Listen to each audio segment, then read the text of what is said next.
This is a Red, White, and True with Ed and Ronnie breaking news alert.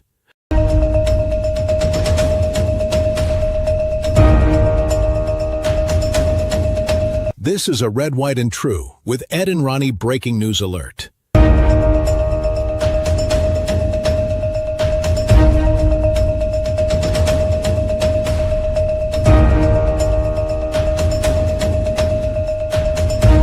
This is a Red, White, and True with Ed and Ronnie breaking news alert.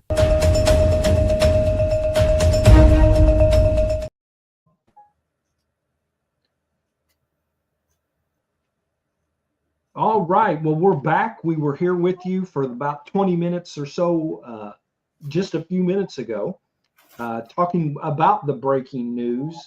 Ronnie, you can see if you can verify this. I just got a text from your mother, and there is a neighborhood on fire, she said. Give me a few. Actually, we can turn on the current police scanner. I don't know if it'll pick it up or not. Well, before you get into that too much, let me just say that on my end, I'm showing that there's some issues with Facebook. I'm sure that there are tons of people online right now. So if you're on Facebook, you can find us on X and you can find us on YouTube. Those two are going just fine. So again, if you're on Facebook, I can't tell. Let's see what the message says again.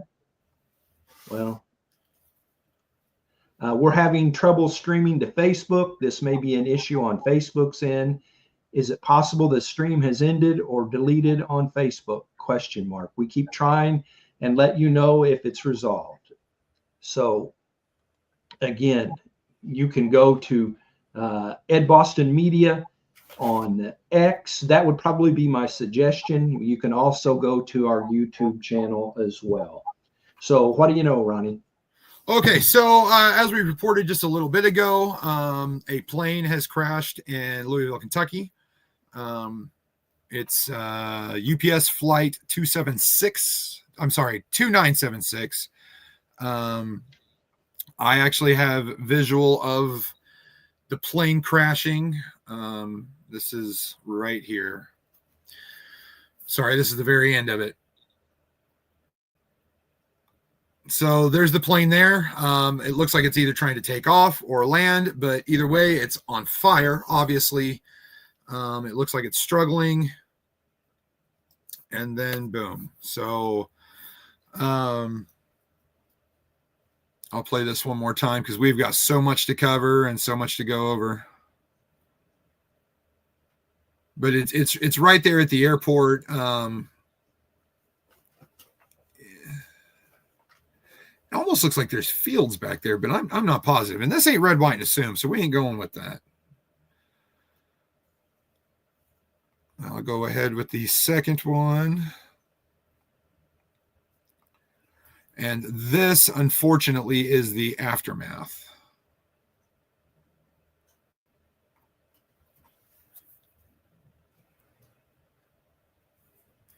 As you can see, this person's having to back up because of the flames and the heat, I'm sure. And there's a truck there backing up. I can only imagine the heat. I mean, even sitting in that position right there, if you could probably feel the heat from that explosion. And then these cars, that truck, they're all trying to get away. There's another truck trying to leave. And you can see there's some buildings back there. And right now, it's called GFL Environmental. And I think I counted something like 16 large tanks, oil tanks. The 911 dispatches, they were saying there was oil in the road. They're trying to stage first responders. They're trying to get people there. There are 3 people on board the plane. There are also people trapped inside those buildings right now. Unfortunately, it's dark in Louisville, Kentucky right now, so that adds on to an additional strain and stress on first responders. I also have, this is the flight path of the plane. This is Louisville Airport. Looks like the plane came in this way, turned around, and crashed out right here. This is where it's transponder. So all planes have a transponder on them that tells other planes where they are, and you can track that. Flight Radar 24, it's a free service. You can track it. You can track any plane in the world, Air Force One, UPS flights, passenger flights, whatever, helicopters. You can even track drones, but this is where its transponder shut off. So unfortunately, this is a very, very bad thing. So, all right. Pastor Ed, you got anything to say about all this?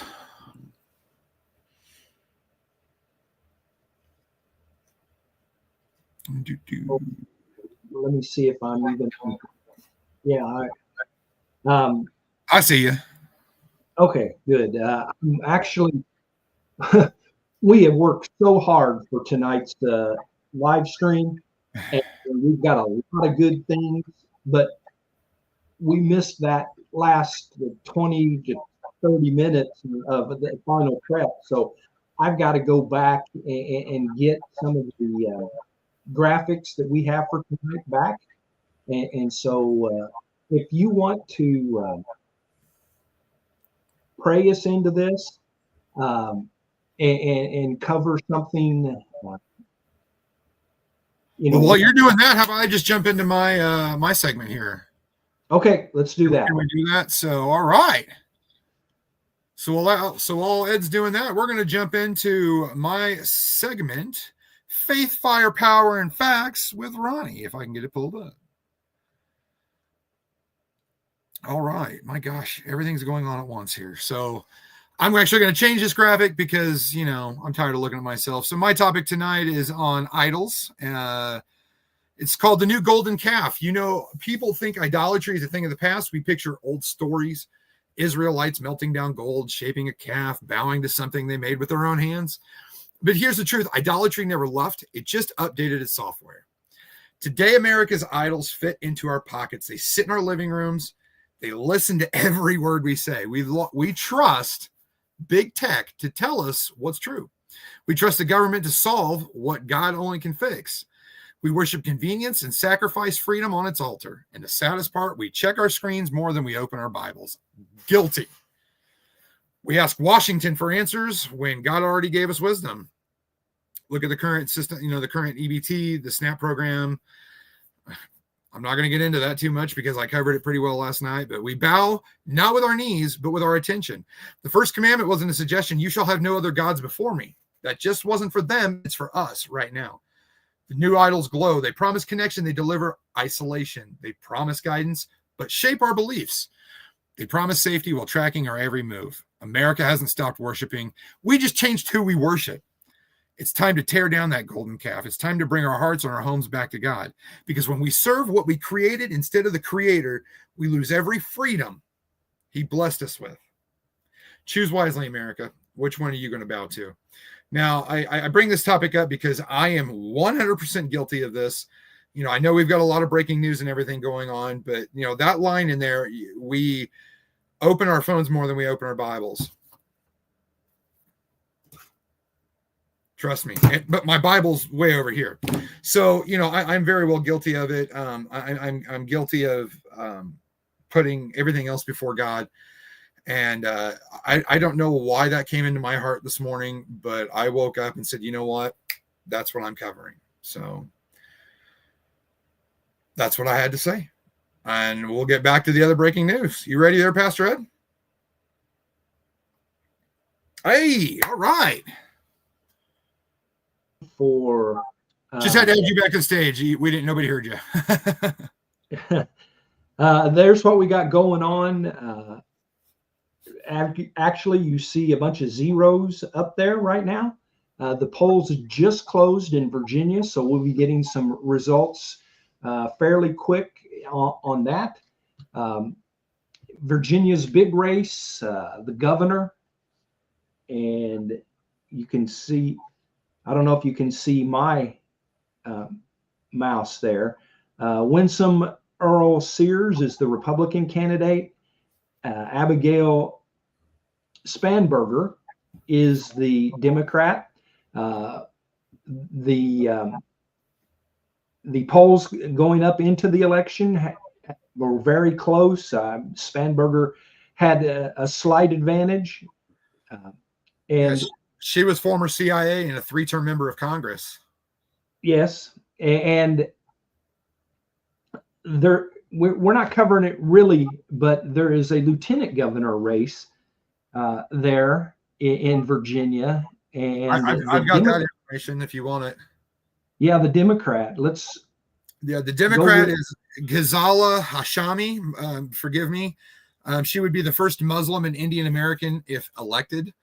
And versus John Reed, a Republican, would be the first openly gay male if elected.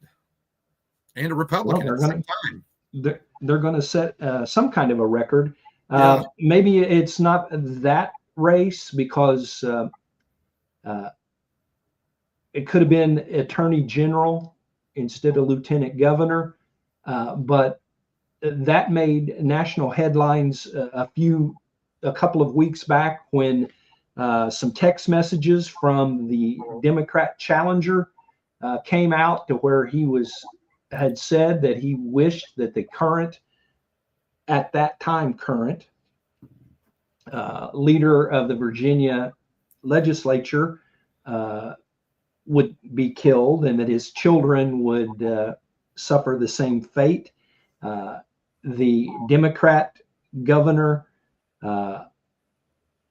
candidate, Spanberger, condemned what he said, but did not ask that he pull himself out of the race. Many Democrats put down what he said, but didn't demand that he leave the race. So with that said, and I don't have it in front of me, but the Republican candidate today, Winsome Earl Sears, the Republican candidate in that other election. Which one? It's either lieutenant governor or attorney general. I've got the lieutenant governor is John Reed. You talking about Virginia? Yeah. And who is the challenger? John Reed is the Republican, first openly gay male. Ghazala Hashami, Democrat, would be the first Muslim and first Indian American if elected. Okay, then look, which did you have? That was general. No, I don't have attorney general. That was lieutenant governor. All I've got is Okay. Well, is attorney general? You said Abigail Sandberger? No, that's the governor. Governor. Okay, yeah. Then I don't have attorney general. I seen this later in the day today. The person that is running for this office that I'm talking about, and I'm doing this off the top of my head because this wasn't part of the prep. He kind of threw Winsome Earl Sears under the bus, telling people that it was okay to split their ticket, meaning if they were going to vote for the Democrat, Abigail Spanberger, they could split their ticket and vote for her for governor and him for, I'm pretty sure it's going to end up being attorney general, is what post that is. And boy, that's like throwing her. That's throwing her right under the bus. Right. Winsome Earl Sears, the Republican, 4 years ago, was the first female lieutenant governor, born in the Caribbean and served in the Marines. So that's a very interesting race to watch because one was a Marine and one was former CIA. And she would be the first Black female governor in the entire country if she were to win. Okay, the attorney general is Jay Jones, is Democrat, winning right now at 60.8%, and Republican Jason Mayares, forgive me, is 38.8%, and the total write-ins are 0.4. Okay, I'll get that up on here in just a second. The Democrat Jones, is that correct? Jay Jones. He is the one that had the text messages about at that time leader of the legislature, wishing that he were dead and saying deadly things about that person's children. And the Republican, give me his name again. Go back to it. Jason Mayares. Would you like me to spell that? No, he is the one who threw Winsome Earl Sears under the bus by saying, you can vote for the Democrat for governor and still vote for me for this position. And man, that's a punk. That is punk right there. Right there, absolutely. And if he wins, which he should, based upon who he's running against, that'll come back to bite him, throwing somebody under the bus that way. So, Ronnie, why don't you go into another thing that you have coverage for? And well, did you cover New Jersey, or was I not paying attention? Not yet. Okay, I've got information on New Jersey if you want. Well, you can talk. I'll update the map. Okay, yeah. So New Jersey, it looks like the Democrat Mickey Sherrill would be the first female governor if she wins. That's pretty awesome. Even that's a Democrat. Former Navy helicopter pilot, Congresswoman since 2019. That's kind of an impressive resume even for a Democrat. I don't know. I don't vote straight party. I vote who's right. Yeah, I'm a conservative, proud and proud to say that, but I don't vote straight ticket. I voted for Democratic mayor once because I liked her stuff. Versus Jack Cattarelli, forgive me again, Republican former state assemblyman and a 2021 gubernatorial runner-up. So yeah, it doesn't affect us here in Indiana, but it's still an election. The big one to watch is New York. You know, Zoran Mamdani, a Democrat from Uganda, Muslim, Andrew Cuomo, Republican, leading in the polls is what I've heard. Don't quote me on that. Ex-governor, and then Curtis Silwa, whatever his name is. I don't have any information. Yeah, it's interesting that Cuomo is an independent in this case. You can't get any more Democrat than Andrew Cuomo. No, when you hear the name Cuomo, you think automatically leftist. Absolutely. Boy, and let me just say this, the numbers are coming in quick in Virginia, and right now Spanberger is at 58%, 58 to 40 over Earl Sears. So she's got a long way to come back there, but there's only 1.3% of the vote in. And it's going so quick that I'm having a hard time getting my my graph updated. So, Ronnie, if you'll keep talking, I'll keep working behind the scene here. Okay, you keep working behind the scenes, and I'm going to pull up some stuff. Let's see about the election coverage. Here's my little presentation here. Today is Election Day 2025 in the United States, and while it's not a presidential election, it's still a big deal across the country. Voters in Virginia and New Jersey are picking their next governors. Both states have been political battlegrounds for years, and the results tonight will show which party has momentum heading into the 2026 midterms. In New York City, there's a closely watched mayoral race that could shape how major cities tackle issues like housing, safety, and transportation. The outcome will be seen as a reflection of how urban voters are feeling about local leadership. Over in California, residents are voting on a key redistricting ballot measure, a plan that could redraw congressional boundaries and affect which party controls several House seats in future elections.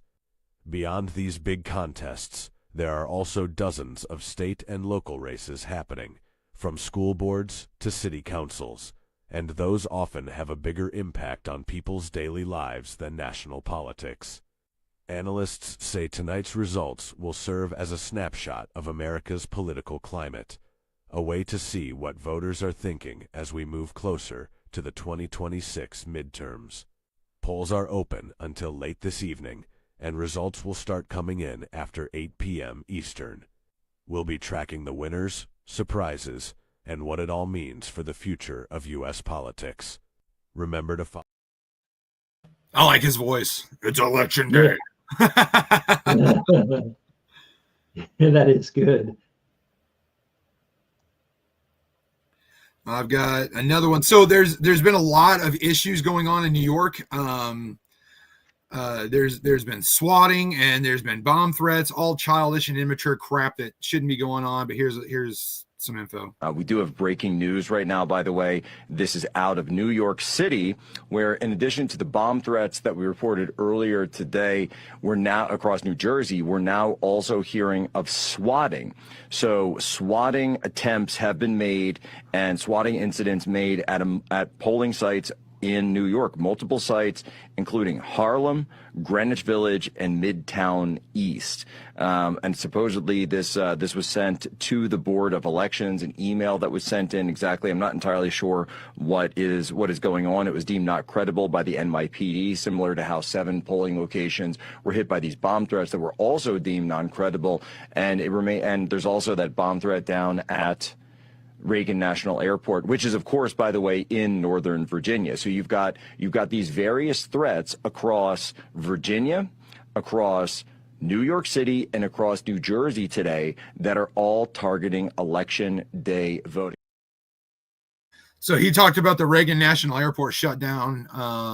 That was pretty big news, as well as the crash at Louisville International. We do have some breaking news at this hour. This is a live look right here from Reagan National Airport, and this just into our newsroom right here. Flights are grounded at Reagan National Airport. This is a live look from Fox 5 Skycam, and I did want to pull this out as Reagan Airport did share this via social media, saying all flight operations are being held at Reagan National while passengers on a United Airlines flight are being offloaded and bused to the terminal. We will provide more information as it becomes available, and a live look right.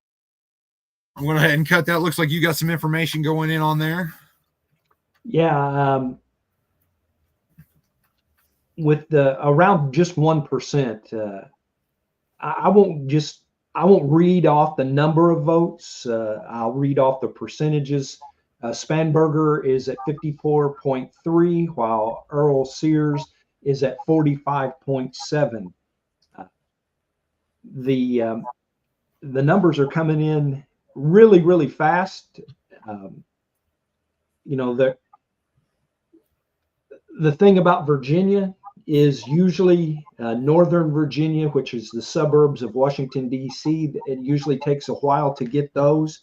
And the Republican candidate really, really needs to have a good advantage before those come in, because that is a heavily leaning liberal area. And you might want to know, well, you think you know so? I lived in Virginia for 4 years, and I followed their politics fairly closely. And so Sears really, really, really needs some early voting returns to come in her favor. And so far, those have not been the case. Boy, Ronnie, I think Satan has wanted us not to have a good way of doing things tonight. Oh, you just posted that? Facebook is back working? Yes, Facebook is live. Facebook's working again. So, because with everything that's going on, all of the different things that are distracting us from what we have worked hard to do, we will go back and forth from regular news that we were going to cover, regular stories that we were going to cover, and try to balance the election, the breaking news, all of that's going on, while at the same time letting people know that we're back up on Facebook. Yes. And so that proves to be very difficult. Because if they're on Facebook trying to find us, they wouldn't be able to have found us for a while and maybe think that we're not on. So anyway, I'm just rambling on here, kind of sour grapes in it a little bit, and we're going to continue what we do, and that's bring the news from a Christian perspective And we are red, white, and true, as Ronnie has said several times, and not red, white, and assume. Have you found anything about the neighborhood that the fire? I have not. They're actually getting ready to do a press conference right now in Louisville, Kentucky. I'll have some more on that when it comes in. I do have something out of the Illinois governor today. You want to see something that pisses you off? Here we go. Donald Trump and his cronies can all the way off. Let's talk about what we're up against in 2025. President Trump and his bootlickers have torn down the U.S. Department of Education from the inside. Instead of helping to improve math and reading scores like you all are doing and supporting our educators, they're making it harder for students to get ahead. Books are being banned. History is being erased. Republicans want to take billions away from public schools and pump it into private institutions.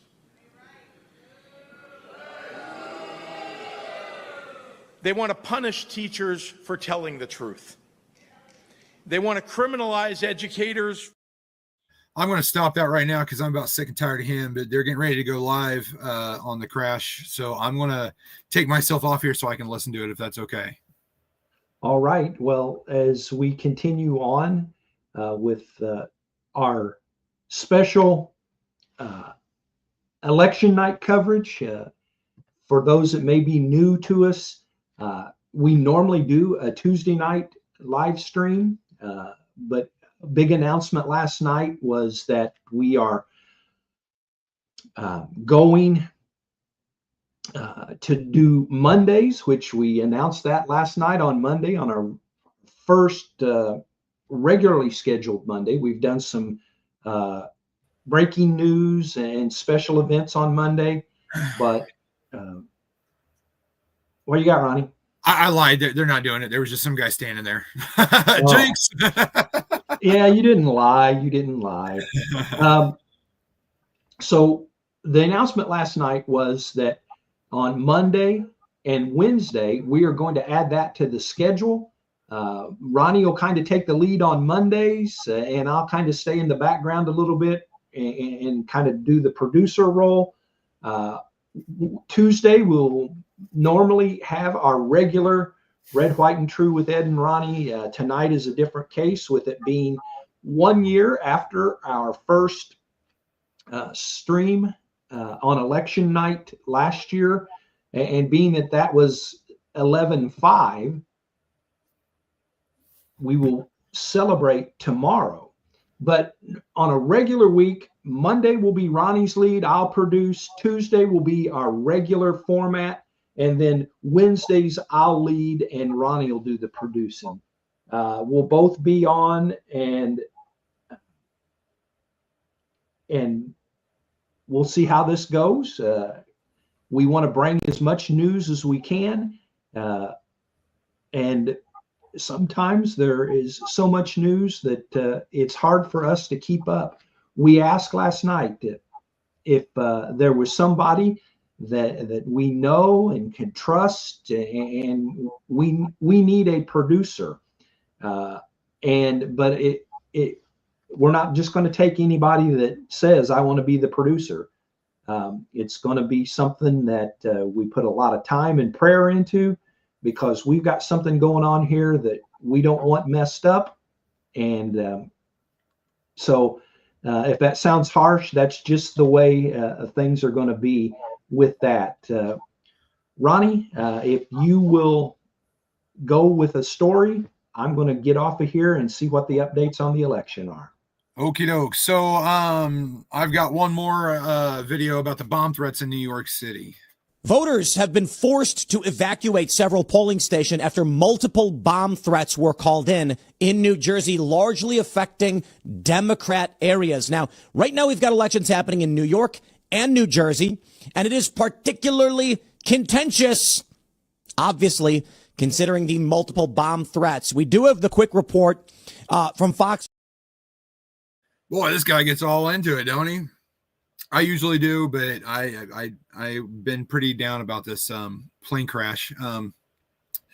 So when Pastor Ray comes back with the election results and stuff like that, I want to remind everybody that Mamdani isn't the best candidate. Have you ever purchased anything in a cannabis shop? And if so, what did you buy, Mr. Mamdani? I have. I have purchased marijuana at a legal cannabis shop. Okay. Mr. Cuomo? No. Mr. Sliwa? When I was shot 5 times, I've had Crohn's disease. I did use medical marijuana. Yes. Now that looked like it was in a debate. Okay, and I get it, medical marijuana. But did you hear Mamdani? I bought medical. Come on now. Do you want that guy to be the mayor of New York City? Are you kidding me? Come on, New York, do better. I guess, since we had that segment, Do Better Texas, we may need to do a do better New York. What do you think? Well, there's a lot of we could have said Illinois just a minute ago. Do better Illinois. Pretty much any liberal stronghold, which is most major cities in the country, they could do better. I mean, Pritzker there, that was pathetic. And I'm really tired of the left thinking that using the F-bomb is the greatest thing. And I know they're going to throw it right back at me and say Trump used it a couple times. He has, but that's not his go-to. Yeah, I played two videos of Kamala yesterday, and one where she dropped the F-bomb twice. Yeah. So I got some updates on the election. Let me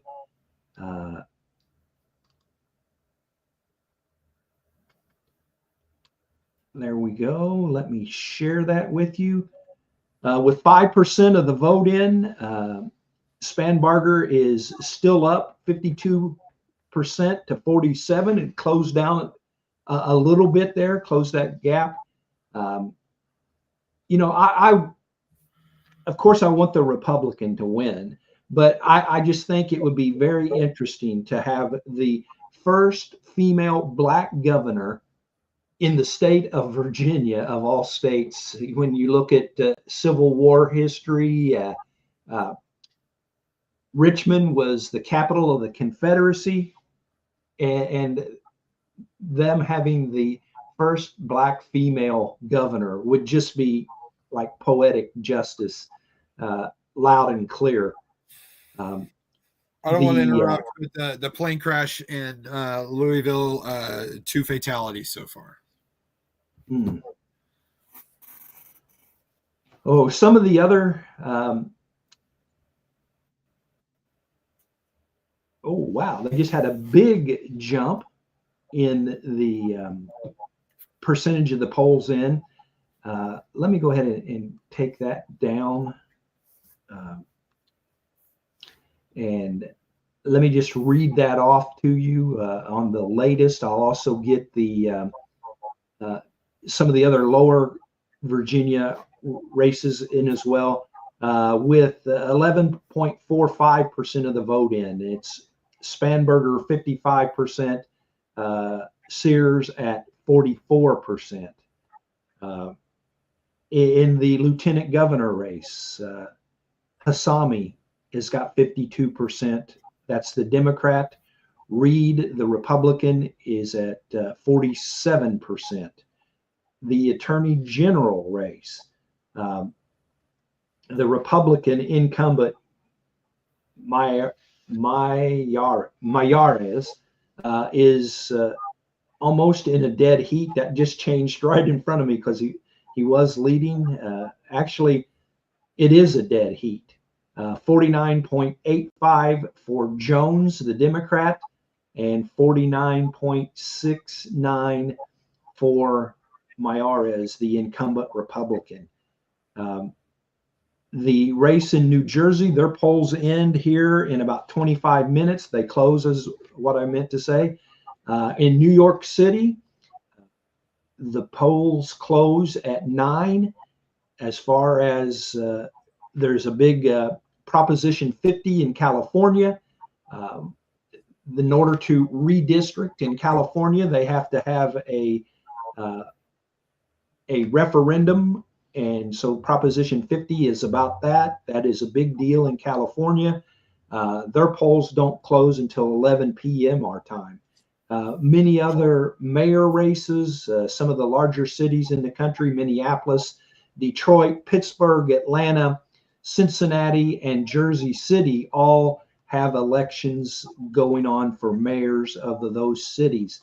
Now, one of the things, Ronnie, about this election is people are saying and wanting to see whether or not Trump's message is resonating with the American people.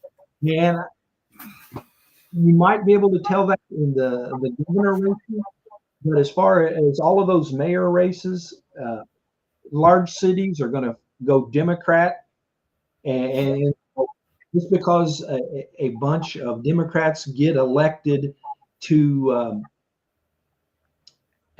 mayor positions, that's not going to be a referendum on Trump. And more likely when you'll be able to see the differences from past elections.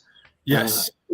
It's nice that we've made, we've gotten better numbers than we have in the past. And when I say we, I'm talking about Republicans.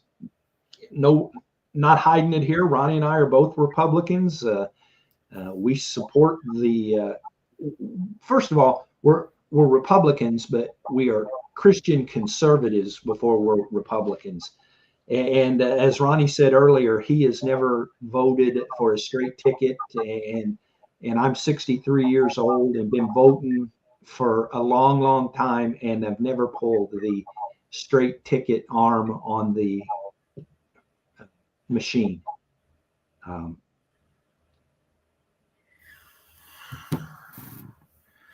I got new video of the plane crash. It's about 22 seconds. Not to cut into the election coverage. No, go for it. Go for it. It looks to be some sort of building, obviously massive damage. The camera will come out. And if you can see up here, this massive fire, there are buildings still on fire. There are emergency vehicles. I'm going to fast forward and pause it.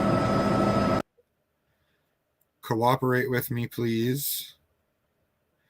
Emergency vehicles all right here. This massive fire. That building was damaged. From the original videos, it didn't look like there was any buildings, correct?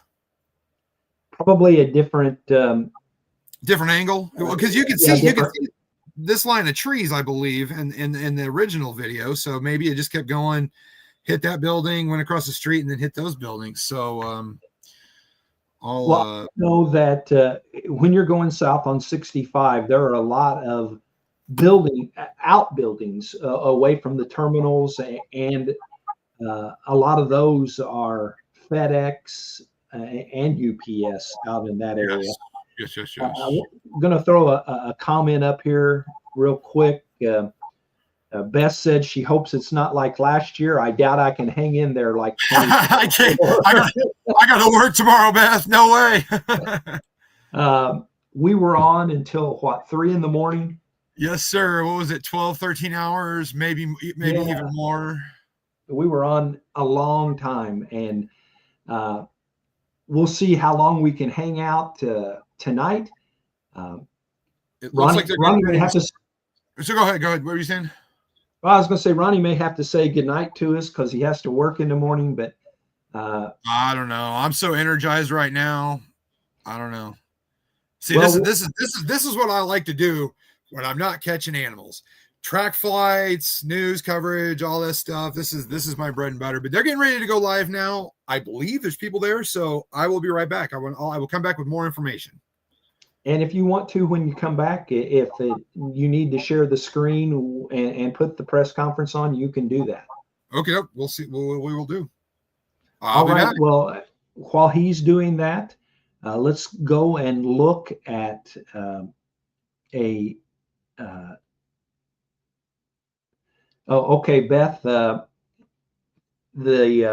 fire is a plane crash at Muhammad Ali Airport in Louisville, Kentucky. It was a UPS plane. Right now, we know that there were 3 on board. We know that there are 2 fatalities, and the flight was originating there in Louisville on its way to Honolulu. So it was loaded plumb full with fuel. And you can see on the screen there, the plane is on fire while it's still in the air. And then there is the explosion. We're still waiting to hear if it took off and tried to make it back, or if that was the takeoff. Hard to tell based on what we see, but amazing things that these videos have caught. The smoke, the black smoke with the fuel. We've seen different pictures, different video, both that shows horrible black smoke for, I would guess, for a few miles by now, because this broke somewhere between 6. Well, there's a look at the initial black smoke. It's just whew. Oh man. And there's been word that jet fuel is in areas where they have had to shut things down. A 5-mile radius around the airport is shelter in place, and so much going on.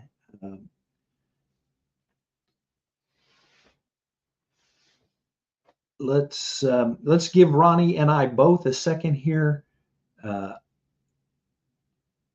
Let me pull up.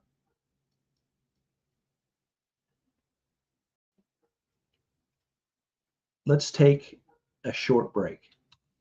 We're taking a short break, but don't go anywhere. Ed and Ronnie will be right.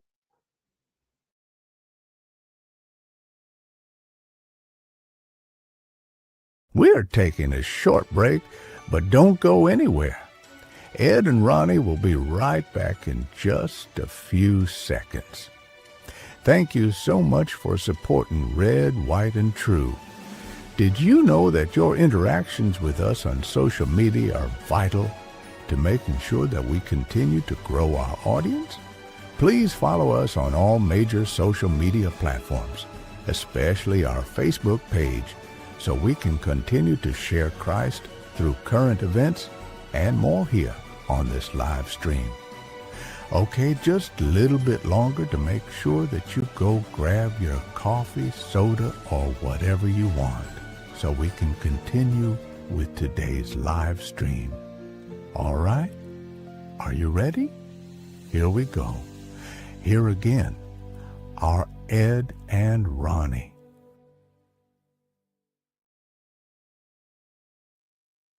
Well, how about just Ed for a second here, and then we'll add Ronnie to the mix when he comes in. We have a new segment that we're doing that is where we have some basically news briefs, and we will do our best to get to those, because there's a lot of news outside of the election and the fire that's out there. And you know, the shutdown's still going on. There is I was checking a text. It's been a long time since I've had to multitask in the way we're multitasking tonight. And it actually brings back old good memories of my days in the Army, where I had to monitor numerous targets that I was assigned in real time. And so this is kind of bringing back memories of that. Boy, that would be old memories. I'm sure somebody was ready to say that. Let's look at the election totals in Virginia. Right now, with 24% of the vote in, Spanberger is at 56, Sears is at 43. In the lieutenant governor race, Reed, the Republican, is down to Hashmi, not Hashmi, 54 to 45. And in the attorney general race, and if this one ends up the way that it is right now, I will be very disappointed in Virginia. The incumbent, Mayares, is down to the Democrat Jones, the one that makes death threats and things like that by text, is up 51-47 right now.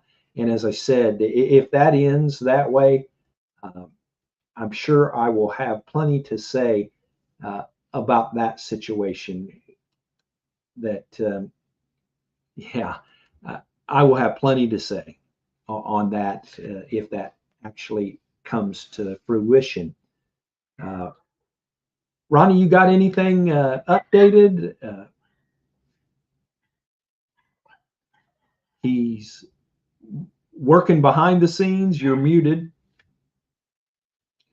Hey, bub, I can't unmute you.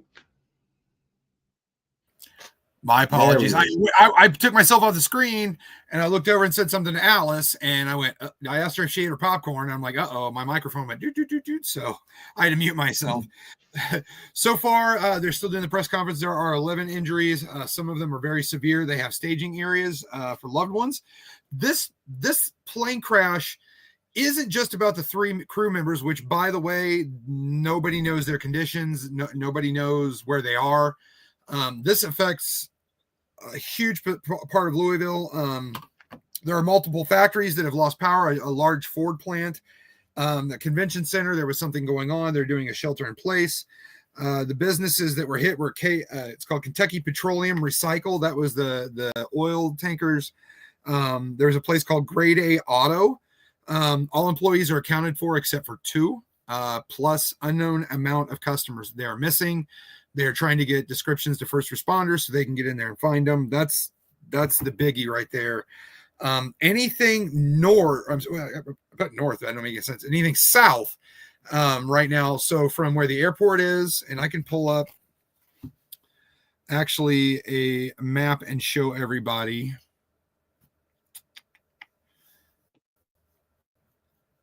See, this is where we need a producer. I keep saying it over and over. If it'll pull up. Okay, so this is the Louisville International Airport, and everything north of it to the Ohio River is all shut down. They're talking major power outages in Old Louisville all the way to Churchill Downs, the zoo, the fairgrounds, Patterson Point, Tyler Park, Shelby Park, downtown, Butcherton, all the way to the Ohio River. So anything there is there's an LG&E plant. Oh, I'm sorry, LG&E is their power company. They said to expect major power outages, I'm guessing for an extended amount of time. But as you can see right now, there is nothing flying anywhere near Louisville except for this plane. And that's the number 2 tracked plane in the world. But earlier there was planes with their transponders on. That's a number 5 plane. And there was helicopters. Other planes, it looks like they have shut everything down. So come on, changing that one. That's the number 4 track plane. So yeah, everybody's tracking these planes nearby Louisville. So It'll be days, I'm sure, before we get full stories and answers. But our prayers definitely go out to anyone in Louisville affected by this. I just pray that they find those people at that grade A auto. They're the two employees that are missing, as well as possible customers. They don't even know. Yeah, I mean, there's no way to know what customers are in a business. And many times your family, I was at a business today. Amy would have had no idea that I was there because she had just left for work. She knew that I knew you were there. was going to. Yeah, you did. But she may not have known for hours that I was unaccounted for. We don't have transponders on each other. We don't use those those air things, air tags, AirPods, or whatever. So, and I want to kind of slide over into something different. There was a major news story that broke early this morning. Dick Cheney, former vice president, former defense secretary during the first Gulf War, passed away. I've got a little bit of a video. Well, I've got a long video, but we're only going to show a little bit of it here to you right now. Dick Cheney. And you can see right there, it does say Richard B. Cheney, the 46th Vice President of the United States, died last night, November 3rd. He was 84 years old. His beloved wife of 61 years, Lynn, his daughters Liz and Mary, and other family members were with him as he passed. The former vice president died due to complications of pneumonia and cardiac and vascular disease. For decades, Dick Cheney served our nation, including as White House Chief of Staff, Wyoming's Congressman, Secretary of Defense, and Vice President of the United States. Dick Cheney was a great and good man who taught his children and grandchildren to love our country and to live lives of courage, honor, love, kindness, and fly fishing. We are grateful beyond measure for all Dick Cheney did for our country, and we are blessed beyond measure to have loved and been loved by this noble giant of a man. I do want to bring in Rich Rubino now, political analyst and historian, as we talk more about the life and legacy of Dick Cheney. Thank you so much for taking the time to be here with us today. My pleasure, Josh. All right, so first off, I do want to ask you here, in your opinion, what do you think, based on your expertise, of course, you're a political historian, how Dick Cheney will be remembered when it comes to his time as vice president? I think is arguably the most powerful vice president in American history. I think that he saw after Watergate, when he was involved with the Ford administration, he saw really a diminution, if you will, of the power of the presidency, and he said at the time this was that he wanted there to be that he wanted to be more power in the executive, and I think he had really achieved that when he was vice president. I think a lot of the power was actually given to the vice presidency, and it was in many respects a co-presidency between George W. Bush and Dick Cheney, and he really brought the power of the president from the low water mark when he was chief of staff under President Ford up to the high water mark, I think, when he was vice president when he left office. One thing that's interesting that a lot of people have brought up, what did it tell us when we learned that he was going to actually vote for Kamala Harris in the last election, not for the Republican candidate, President Trump, but Kamala Harris? What did that tell us about his politics over the last, I would say, couple decades? That the Republican Party really changed, and I think it really went back to a 1920-style Republican Party. The Republican Party under Warren G. Harding, Calvin Coolidge, and Herbert Hoover from 1921 to 1933. As a matter of fact, Warren G. Harding, when he ran for president in 1920, actually called himself an America First candidate. And Donald Trump was very similar to that. He said that the Iraq War was one of the biggest mistakes in American history.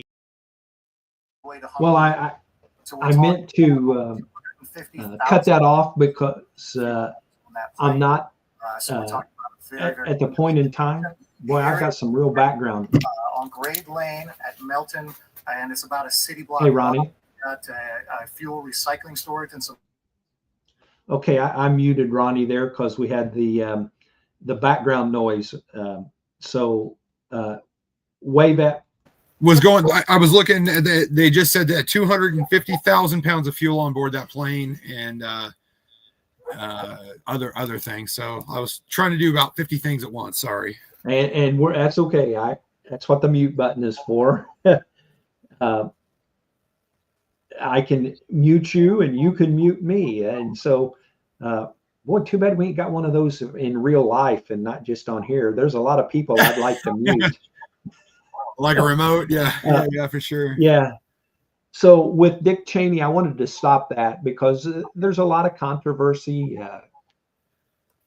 about the Iraq War, about his time in the vice president's seat, about him now that that there's issues with Trump and his daughter, and I don't want to go into all of that. That can all be hashed out a long time in the future.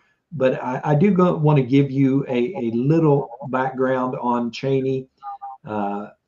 84 years old. He started out 2 terms. Now we need to go even farther back. He had a long career in public service, House of Representatives from Wyoming, Secretary of Defense during the Gulf War, White House Chief of Staff, even farther back under Gerald Ford. Let's see. He's had some serious health problems since he has been out of office and passed away early this morning. We played the family statement, and I think that is where we're going to leave it with Dick Cheney. I think it would be a good time to have a word of prayer. We'll pray for the Cheney family. We'll pray for what's going on in Louisville, and we will get back to more coverage. Father in heaven, I come to you just now, and I lift the Cheney family up to you. And as Christians, we need to be concerned and show our love and support for those that we disagree with. And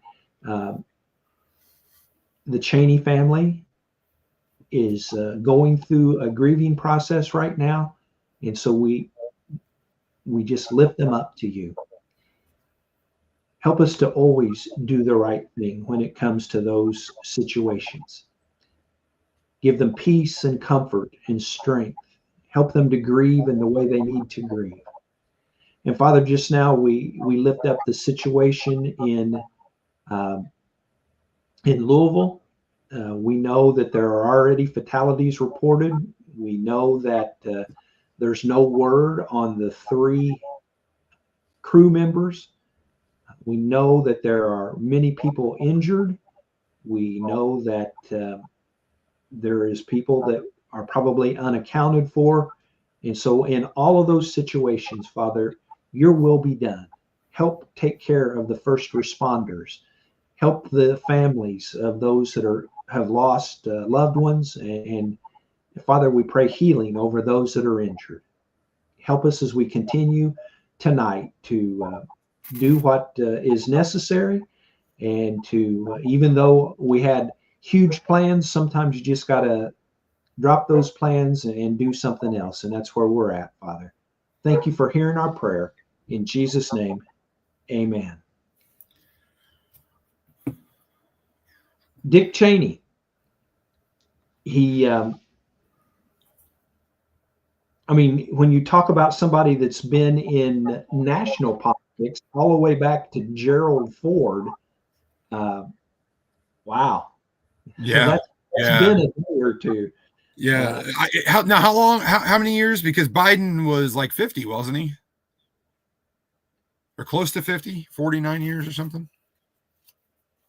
Oh, in public office? Yeah.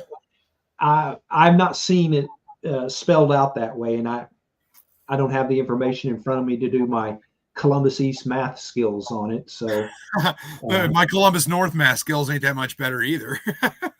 Wait, I didn't say that it was bad. Oh, well, mine's I very didn't bad. say that my math skills were not. Me and your mom have an ongoing feud about things like that, and yeah, I caught you off guard a little bit there. All you North people. Well, you want to do headline news or? No, let's go back to the election results real quick. Actually, the polls in Virginia or in New Jersey just closed a minute ago. In Virginia, though, with 34% of the vote in, Spanberger is up over Sears 54% to 45%. In the lieutenant governor race, Hashmi is up 52 to 47% over Reed. That's the Democrat over the Republican. Boy, they are really neck and neck in the attorney general. Mayares and Jones are within less than 1% apart, 50.2 to 49.4. Nothing reported yet in New Jersey, but boy, it'll get to be really rocking when we've got those results coming in. I was actually looking for a different place to get my results because it's impossible to transfer the numbers on the one that I'm using over to our graphics because they change. They're coming nonstop. in so fast. Yeah, and so by the time I go from one screen to the other and then back, it's changed. So, well, real quick, seeing as how we are not red, white, and assume, and we are red, white, and true, I just got handed here at the news desk the correct information. Joe Biden served public office for approximately 50 years, while Dick Cheney served for a little over 3 decades, for about 32 years. So, Joe Biden wins. We're not red, white, and assume. There you go. And I'll just keep my editorial comments to myself tonight. Yeah, we could go into Joe Biden, but I not today. I've actually got I've got a pretty funny video of that, but not today. Yeah, not today. We are celebrating our 1-year anniversary from election night to election night. As far as the date goes, tomorrow is our 1-year anniversary. We had our first live stream on election night 2024. It was November the 5th, 2024. And I keep looking over there because that's where my my map is that you got for both of us. I want to grab that. Mine's hanging from my rearview mirror in my car. I get to see it every single day. So I had it. I originally when I was at my apartment, I had it on the wall right behind me, next to my patch collection. But so it's a different studio here, a little bit more tight, cramped, but that's all right. I still got 2 computers and a monitor going, and thinking about another one, plus my star map back there. So show it off there, Pastor. There is the election map from the 2024 presidential election. There's a whole lot of red on there. A whole lot of red. Thank the Lord above. Yeah, thank the Lord above. Because we all know what the alternative was. I have some more breaking news from the airport to the Ohio River. They're asking everyone to turn off their AC and vents. I mean, right now, I don't see why their air conditioning would be on. It could go into lower Indiana. And I am pretty familiar with that part of Indiana because I had family there for many, many years. And we've got results coming in from New Jersey. 6% of the vote is in. The Democrat Sherrill, Sherrill, has 54%. The Republican Citarelli has 45%. Now, I made some predictions to you earlier in the night, and my prediction was that the Republican candidate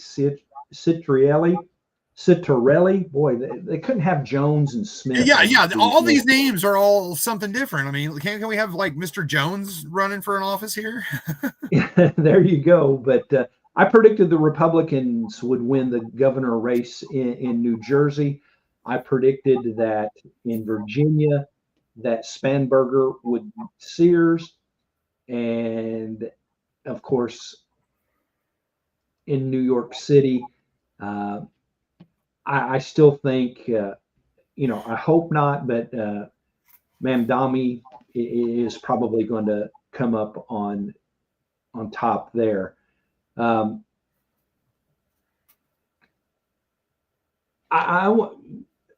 see what you think about this. We know that Mamdani is a socialist. We know that he is going to be horrible for New York City if he wins. But I think the silver lining in that is that the rest of the country and New York City as well can see how bad a socialist government is. My segment for tonight was on socialism, and I'm going to not do that right now because we got too much going on. But let me just say that in the entire history of the world, that's a pretty long time, socialism has never worked, ever. No. And yeah, if you can give an example of where socialism worked, I'll give you my next paycheck. I was going to say, don't say you give them your house, because no, it ain't my house to give away. Yeah. Yeah. I was going to say, if your mama was watching or is watching, she would have filled that in for you and said, yet. Yeah. She would have.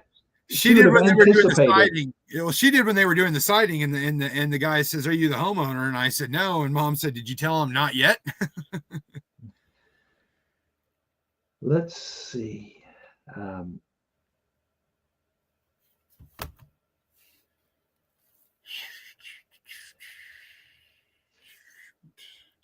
watching a little clip it over here of some of the devastation, and it's got plane parts thrown everywhere. It's not up right now. Apparently the airport, the Louisville International Airport, is going to have a press conference at some point as well.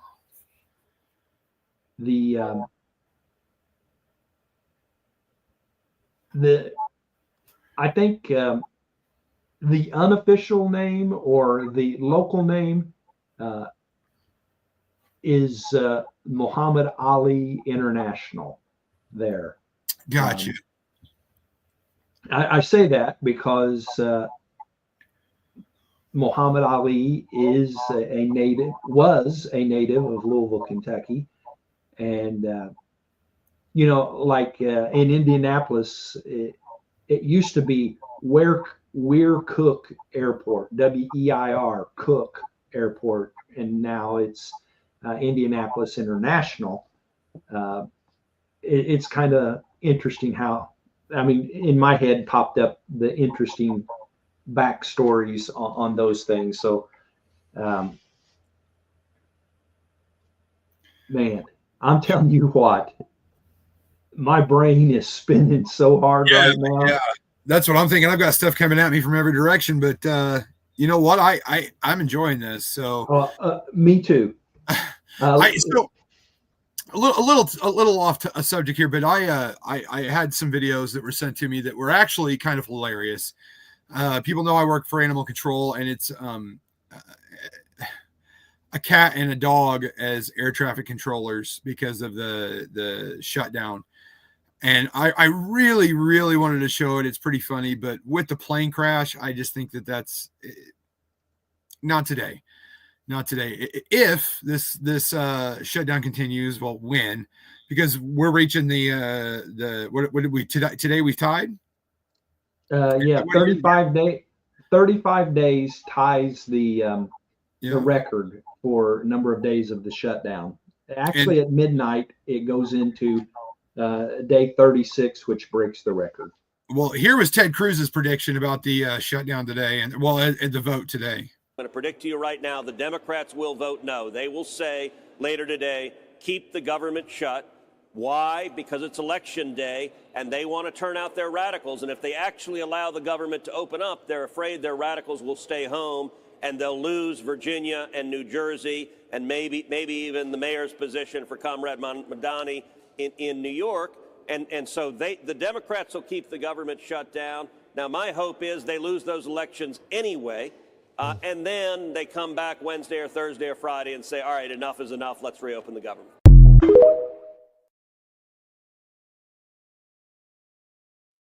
And you know what? He was 100% correct. Well, he was 100% correct on what's gone on until now. I hope that he's 100% correct in that they come back tomorrow or Thursday and reopen the government and quit playing games with the American people. Yeah. Beth put this in the comment section. Jeffersonville now shelter in place, according to WDRB. Jeffersonville, yeah. Jeffersonville is right just north of the Ohio River. I've been there many times. It's not just Jeffersonville. There's like Jeffersonville, and I can't remember New the Albany. other yeah, New Albany. Yeah, there's several. Clarksville. They're all like one huge area that almost could be one city, but it's actually three different. It's very weird. I filled vending machines for 5 Star, and it was like you're driving down a road and you're in Clarksville and then you're in New Albany, and it's all like you could spit and hit all 4 cities. It's crazy. Yeah, I mean, the only difference is there's a sign that says you're now in New Albany. Yeah, exactly. You went from one to the other. Absolutely. Let's look at some updated numbers. With 41% of the vote in, it is still Spanberger at 55. Sears is at 44. Let's go to New Jersey. Boy, it's 17% in, and Ciccarelli is down to Cheryl. 62% to 36%. Wow. I've seen a really touching video of Ciccarelli's son is a captain in the Army, and it seems to be that he was stationed overseas. I may have that wrong, but he took a few days and came. And his dad was at a campaign stop, and they introduced the son, and the father had no idea he was anywhere close, and it was one of those touching scenes. Apparently not touching enough to get people to turn out in these early numbers. Hopefully it'll change as the night goes on. In Virginia, the lieutenant governor, the Democrat Hashmi is 53%, Reed, the Republican, 46. The closest race there in Virginia is Attorney General. It's still 50% to 49%, and that I think that's going to be the way most of the night.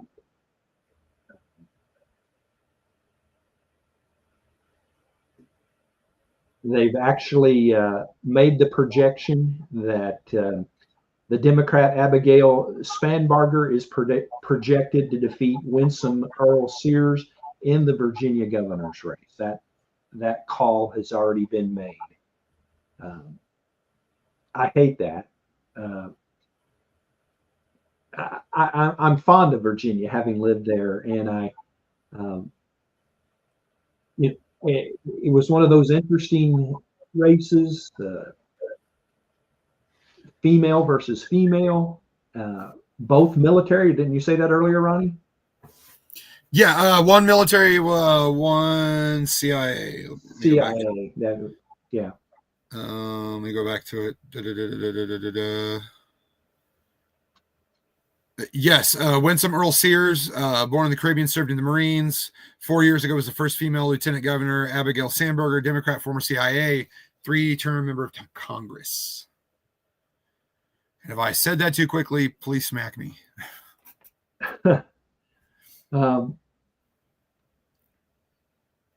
Boy, what a night! November the 4th, 2025. Former vice president dies. A major plane crash in a large metropolitan city, and oh, by the way, there's just a little election going on, and yeah. At least 2 businesses impacted. I read the names of those. They're not giving any more real information. Still tracking other things going on in the world as well.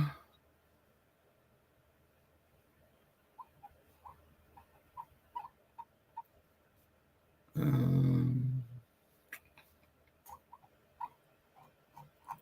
least we'll have nice weather tomorrow, I believe. How about that weather? It's from the smoke. So, I said everything north of the airport. I guess it would be north of the airport, all the way into Jeffersonville. It's from the smoke that's traveling. The massive amounts of smoke was going on. Firefighters as far away from Lexington, Kentucky have come. Right now we're getting reports that the fire is knocked out. So the fires are out. Well, it's not a surprise about the smoke. The videos of that were just mind-boggling. Yeah. And when you think of it, it was almost a 250,000. What was it? Gallons? Yeah, it was 250,000 gallons of fuel on that plane. Well, you got to think it's going from Louisville, Kentucky to Honolulu, Hawaii. That's not a pond jumper. No. Declared emergencies are at all Louisville hospitals have declared emergencies as well right now.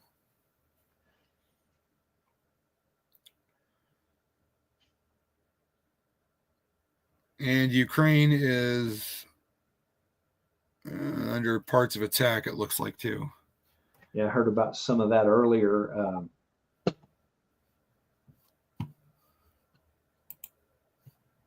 I think that's about to get really, really ugly here. And, the funny thing, and not funny as in ha-ha, but is that usually before an agreement comes into place, there's a whole lot of fighting and death right before. I mean, we've seen when Israel and Iran called for a stop in the hostilities in their 12-day war, everybody kind of got their last second shot in.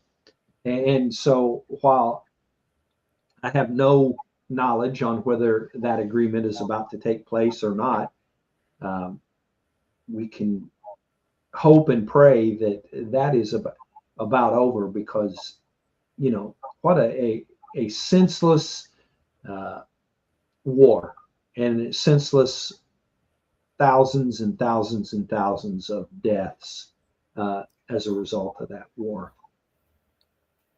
Wow. I'm watching videos of the businesses that were impacted, and I can't show it. But if they've got those fires out right now, bravo, because there's a very long stretch of fire. So let's change the subject for a minute. You heard that Donald Trump was on 60 Minutes? I did hear that. Yeah. So I had a bunch of videos, clips from that 60 Minutes. However, I can't show them because my computer wants to be stupid, but I do have a 1 minute and 16-second clip that pretty much sums it up. She could not speak.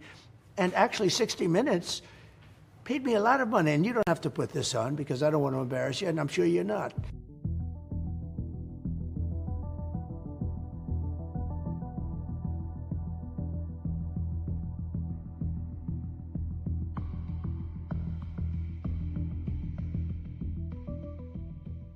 But 60 Minutes was forced to pay me a lot of money because they took her answer out that was so bad, it was election changing 2 nights before the election, and they put a new answer in. And they paid me a lot of money for that.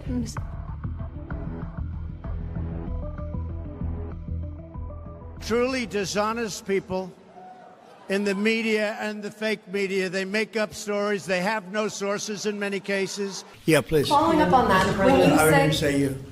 Your CNN fake news. Go ahead.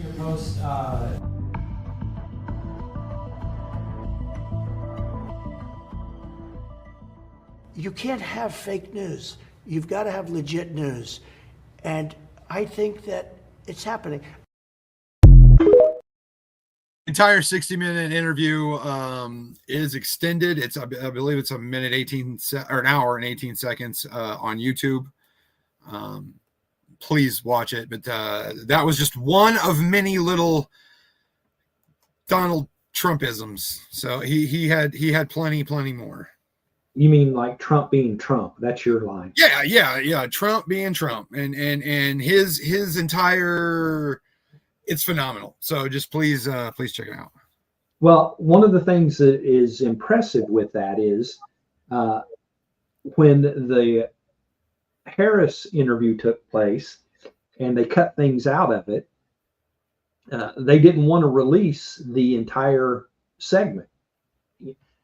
Trump himself on Truth Social, I believe, maybe X, released the entire 72-minute interview so that nobody, because the bottom line is if you interview somebody for 72 minutes, it's going to get edited down. I think it got edited down to somewhere around 27 minutes is what they ended up showing. But the difference is that Trump immediately released the entire, unedited video, and they fought so hard. Harris and CBS fought so hard to keep that from the people. Yeah, the extended interview was part of the deal for him to go back on there, and the parent company who owns CBS, Paramount, paid him a lot of money in the lawsuit, like $16 million, I believe, is what that video said. Yes, and I was laughing because I was thinking that if they screw this one up and he sues them again, how much? 32 million? Well, it'll be another wing on the Trump official presidential library. Yep. Trump going Trump. Yeah.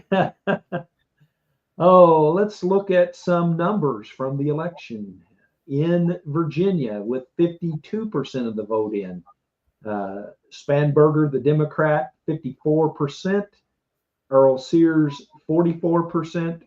And that one has already been called as a win for Spanberger. In New Jersey, with 26% of the vote in. Boy, this one's not going in a good way for the Republicans. Sherrill is at 61%. Citarelli is at 37%. We're coming up here in about 35 minutes or so.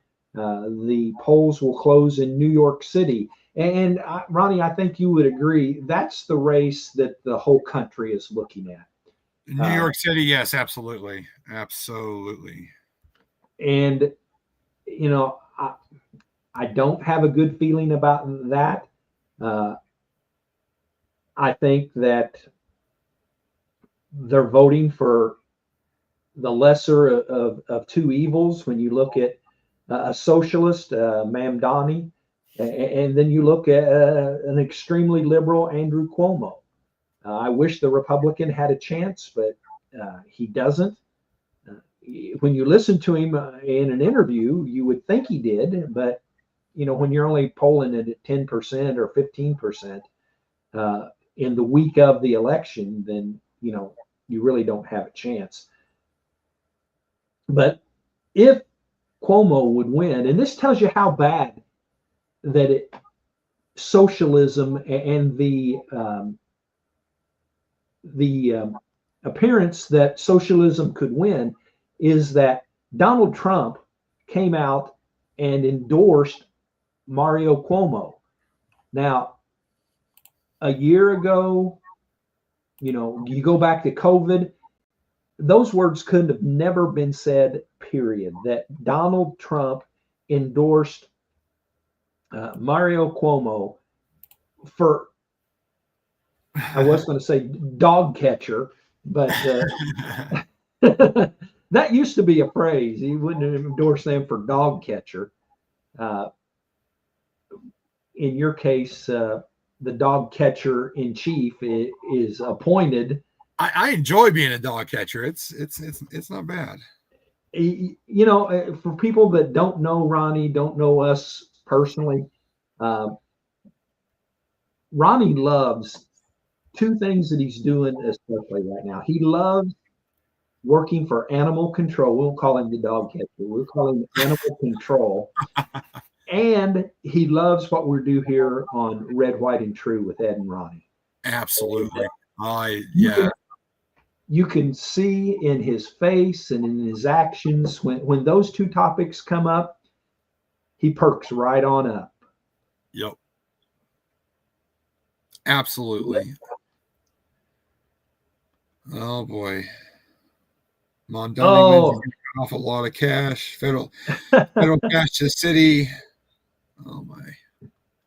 Well, Trevor corrected me, and thank you, Trevor. I was I'm telling my age. Mario Cuomo is the that's his father. Yeah, I didn't catch that either.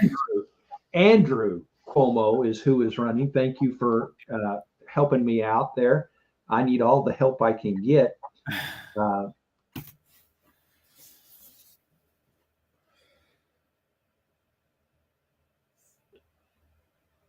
Let's look at the other races in Virginia. Not looking good for the Republicans in the lieutenant governor race. 53-46, the Democrat candidate is ahead there. For attorney general, boy, that one is just staying right there. 50.48% to 49.12%. The Democrat Jones is barely ahead in that race. There are other minor things going on. There are some state Supreme Court justice seats that are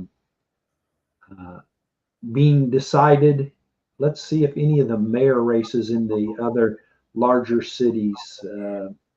Again, I think not even knowing anything or anybody that's running in any of these large city races, I would think that the Democrats are, historically, Democrats win the mayor positions. And let's look at Atlanta. The incumbent Democrat has 86% of the vote.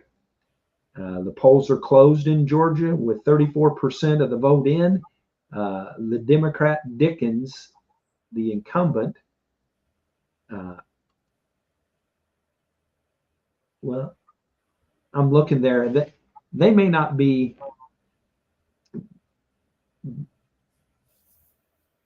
I'm not sure exactly how. It's not saying DNR by their names, but the incumbent Dickens is huge ahead. In Pittsburgh, Pennsylvania, to say landslide would be a very understatement. The Democrat O'Connor has 92.1% of the vote. Moreno, the Republican, 7.8%, and that's with a third of the vote already in, 32.47%. Same thing, pretty much landslide in Cincinnati. The current incumbent Perville, 81% of the vote. In Jersey City, that's too early to even give any numbers, really. Looks like Attorney General's really close, though. It was like 50 to 49. Yeah. And see, that's the one that just bothers me so much. If Jones, the Democrat, who wished death on people and their kids, is now the Attorney General, that would make me ashamed of Virginia. I don't care which candidate it was, whether it was Republican or Democrat. First of all, the person should have stepped out of the race. Their party should have demanded that they step out of the race. And they didn't do that in Virginia. They condemned what he said, but basically what they're saying is that doesn't disqualify you from holding maybe the second highest office, because Attorney General in a state is a lot more visible than the Lieutenant Governor actually is. And I mean, I'm just telling you in advance, if Jones wins that, I'm going to have plenty to say. Looks like you've got something up on the screen. Yeah, this is a current look of Louisville right now. As you can see, the fire is out. I just wanted to share this. It had some pretty good information. 3 killed, 11 injured, 2 businesses damaged. FAA investigating, obviously. So this happened at 5:15. They're an hour off from us, so it was our 6:15. I believe I was on covering this like 6:20. So I've been tracking this for a while. If my computer wants to work with me. I just wanted to share that briefly while you were talking. We can do 2 things at once, right? Yeah, we can. Shoot, I'm we've doing been about doing 5,000 things at once right now.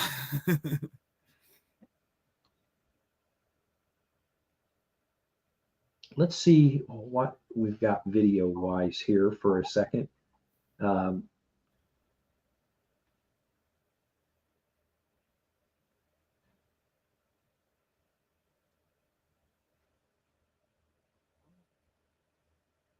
Well, we've kind of regrouped and put some things away.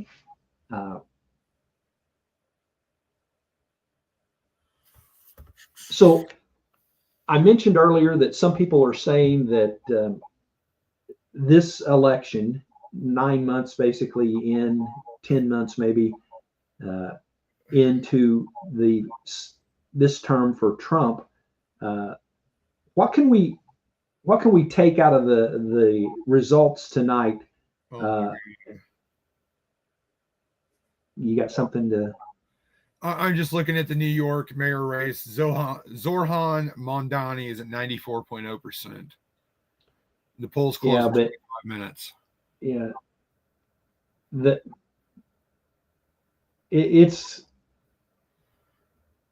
That's probably like fake news right there, because it's on agenda free. That's what it's reporting.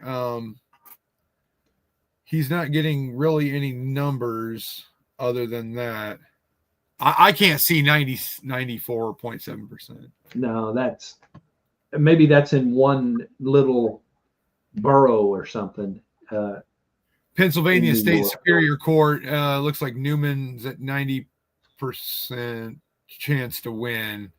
Right now he's sitting at 52.5. If he quit bouncing around, I'd have better info.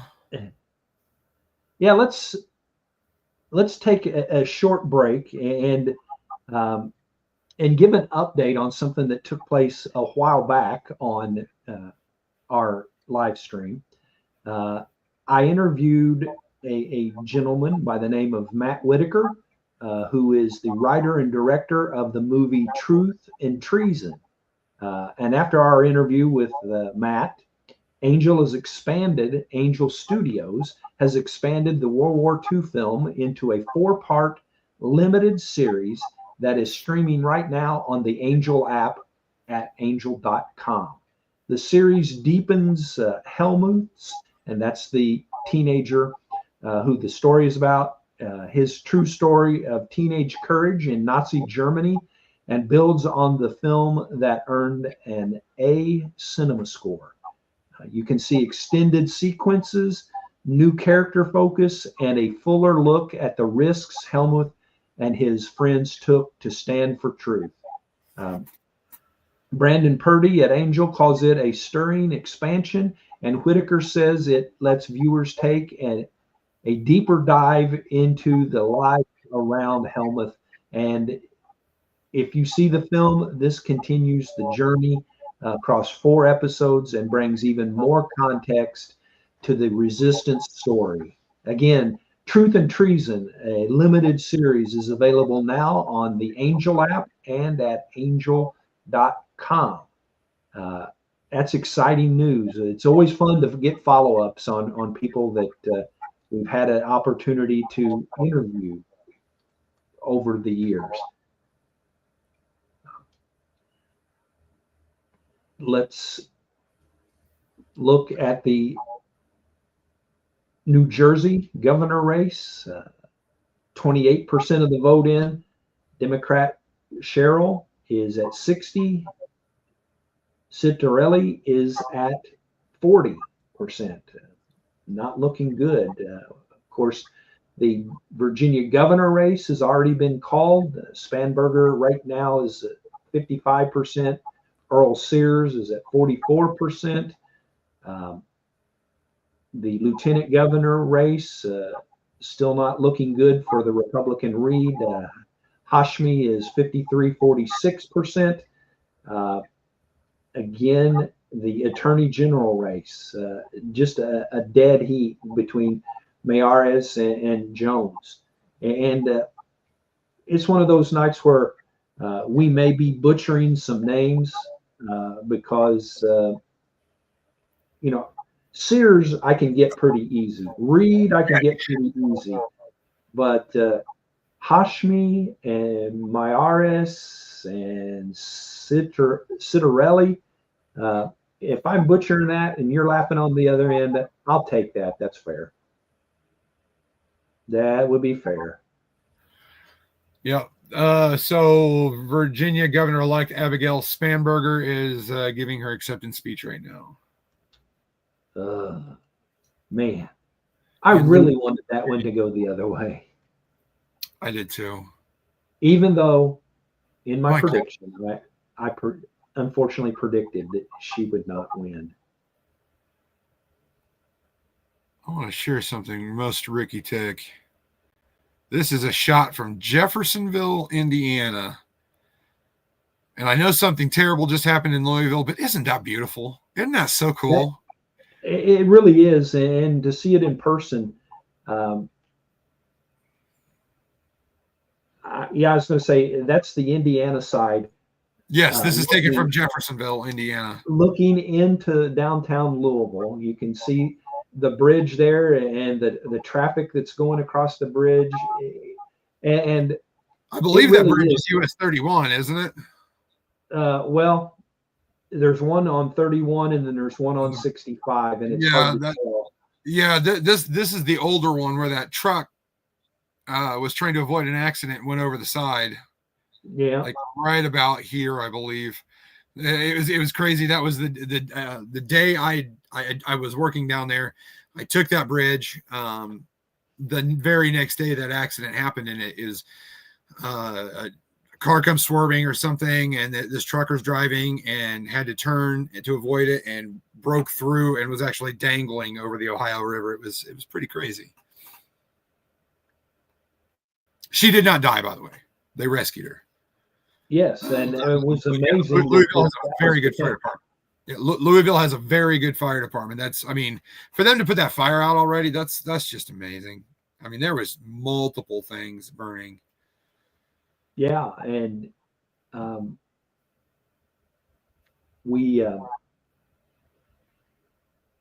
well, let's just do this real quick. Let's see what I got here. let's just run through. Let's just do the short break again. We're taking a short break, but don't go anywhere. Ed and Ronnie will be right back in just a few seconds. Thank you so much for supporting Red, White, and True. Did you know that your interactions with us on social media are vital to making sure that we continue to grow our audience? Please follow us on all major social media platforms, especially our Facebook page, so we can continue to share Christ through current events and more here on this live stream. Okay, just a little bit longer to make sure that you go grab your coffee, soda, or whatever you want, so we can continue with today's live stream. All right?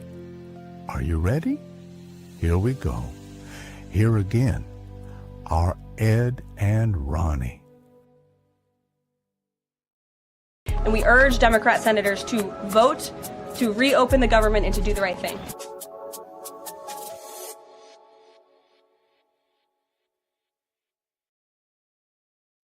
There you go, Carolyn Levitt, using our tagline, do the right thing. And let's do this, Ronnie. We may have mentioned a little bit about some of the things in our news briefs. Yes. But let's see what I got here.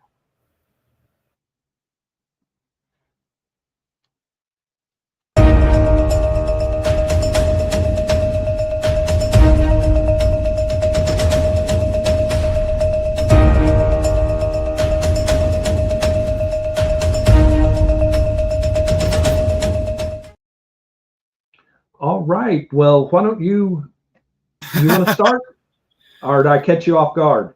Well, for me, it was kind of frozen for a minute. So, yeah, I got everything pulled up. I'm ready to go. Let's do it. You want me to jump or you? You can. All right. Well, so I last week, maybe, I believe, I reported of the 3 deaths at Disney, and oddly enough, there's a 4th. A woman in her 40s was transported from Disney World's Pop Century Resort to the hospital where she was pronounced dead. Orange County Police says there's no evidence of foul play. Now, unfortunately, for 2 of the other 3, they were suicides. One was a medical issue, and apparently this is just a medical issue as well. So it's just a crazy thing that 4 people have died in 2.5 weeks at Disney. And one of my stories. I just realized all my stories have to do with death. That's kind of crappy. Never mind. I'm sorry. Go ahead. Well, we've talked about the shutdown and it tying a record. We've been hearing, and Senator Cruz has said it. I've had people asking my opinion, and I got to be honest. I've told people I ain't got a clue on how to predict what they'll do. I mean, I think that it will probably end sooner than later, but you never know. We might go into the rest of this year in a shutdown, and it's very well possible.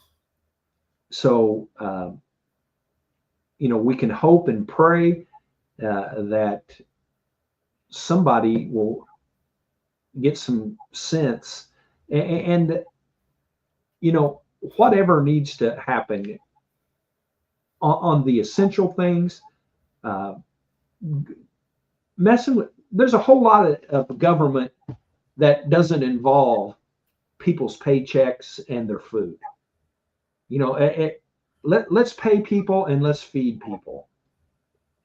Whatever we got to do to make that happen. You and I've talked, there's so many things about the SNAP, people that want to talk about waste and fraud, and those are legitimate topics. People that say, the Republicans are withholding food. You played a a clip last night where they said Trump is going to starve little children. Yes. And so whichever side of that you're on, let's just pay people for the work they do, and let's feed people. And then if we got issues that we need to work out with SNAP and EBT, do it while people are getting paid and eating. The old partisan lines on those things aren't feeding anybody and aren't paying anybody, and the government is shut down. So there is one of my news briefs. All right. My second one, unfortunately, deals with death as well. 300 plus piles of human remains have been found in the Las Vegas desert. Oddly enough, when I woke up this morning, the first thing I saw was this. The second thing I saw was Dick Cheney dying. Remains were discovered on July 28th in one area. An investigation was launched in August, confirming it was cremated human remains, also known as cremains. 315 piles have been recovered from the desert so far. A second area of remains was found nearby. Expanding the search, investigators believe the remains were dumped by a commercial funeral home, but have not been able to identify which one at this time. Now, oddly enough, this is not an uncommon thing. This has happened quite a bit. But could you imagine being one of the family members of these 315 souls that just buried out in the desert?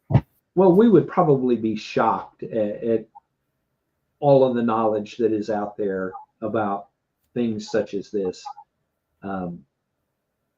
Doesn't mean it's any less important, but it's shocking that things like that are in the news. Yeah.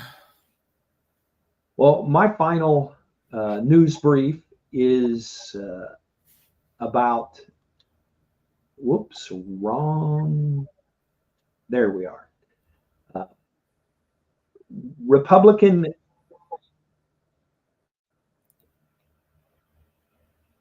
So could you just hear that advertisement that was playing? No, I'm sorry. It lagged out for me again. I was switching back to Flight Radar. I was hoping that you couldn't. Representative Brandon Gill, a Republican from Texas, is formally introducing impeachment articles against U.S. District Judge James Boasberg on Tuesday, today, for his role in Arctic frost probe. Republican allies of President Trump have been criticizing Boasberg for after news broke that he was the judge who signed off on subpoenas and other measures in former special counsel Jack Smith's probe. So to break that down, you remember a few weeks ago, we heard that there were 10, I believe, Republicans that were spied on in a manner that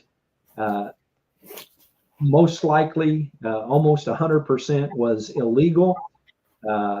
Senator Grassley's committee redacted a bunch of the information that was made public then, but it included subpoenas of phone records for 10 senators and one House lawmaker, and gag orders sent to AT&T and Verizon instructing them not to notify lawmakers of the subpoena. Verizon complied, but AT&T did not. Both the subpoenas and gag orders were signed by Boasberg, according to the documents. And I don't know, I think we normally say there's consequences for actions, and getting impeached would be a consequence for an action that, if proven illegal, I would think that he should have to pay the price. So that's our news briefs for tonight.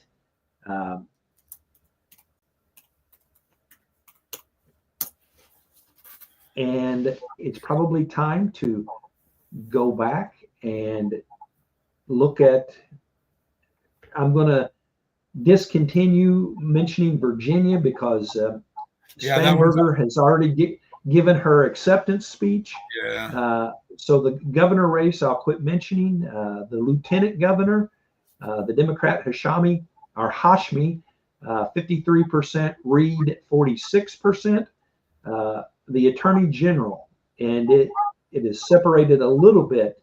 The incumbent Republican Mayares is trailing the Democrat Jones 50.9% to 48.6%. Again, here in about 9 minutes, the polls in New York City will close. And then at 11 o'clock, the polls will close in California for their Proposition 50. We've been covering the elections as well as the breaking news that is about going on, well, about 2.5 hours in Louisville, Kentucky, of the we're going on about UPS. 3 hours here, just about. Got it. Of the plane crash, UPS flight that went down, that had almost 250,000 gallons of fuel. Is it gallons or pounds? How do they measure fuel? I had pounds of fuel. I think that's what they said, was pounds of fuel. I wonder how much that would be in gallons, though. It's a massive amount. That's all I know. Yeah, because, man, that's mind-boggling. Sorry, I got something else going on, so I pulled up my my work computer here too. So I just added about another 1,000 things to what I'm doing, but I love it. We as we progress in our journey here of Red, White, and True with Ed and Ronnie, and as we try to do things in a professional manner, and we're probably going to need to invest in not necessarily a studio, but studio type equipment. Yeah, sure. In order to meet the demands of what we have said and what we talked about together away from the live streams, is that so many people are getting their news from live streams and podcasts, and we want to do this and we want to do it right, and so we appreciate the love that we get, the prayers that we get, and at some point we may need to solicit for some funds, and so we'll be praying about that. I think we're both at a position where our own personal computer situations are nearing a time where we need some vast upgrades. Yeah, I need a bigger desk. I've got a computer sitting on milk crates, a computer on my lap, and well, we may have to try to figure out some storage situations up there and free up the desk, because it's got spaces where you could probably use for sure around 4 monitors at that desk. So I got the monitors to throw at them, and this stupid computer, if it'll ever work.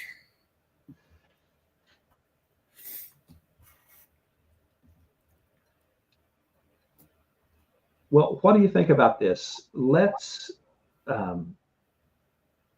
close this out for now. Okay.